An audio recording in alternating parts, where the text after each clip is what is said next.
Hello guys, in this video I am going to show you how to unsubscribe from getting emails in the hotels.com application. But first I just want to mention, don't forget to subscribe to my channel, because at 10,000 subscribers I am going to show you my whole YouTube revenue statistics and growth strategy, as well as how to make money online. Let's jump into it. First of all, open the application on your phone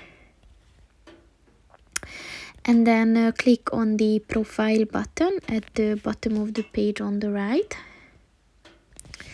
and then click on the update your account settings button at the profile section.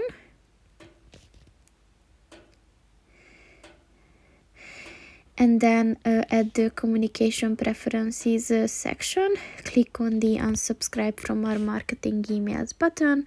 And as you can see, there's a little side note that you can resubscribe at any time if you want to, and if you change your mind. And just confirm your will to unsubscribe.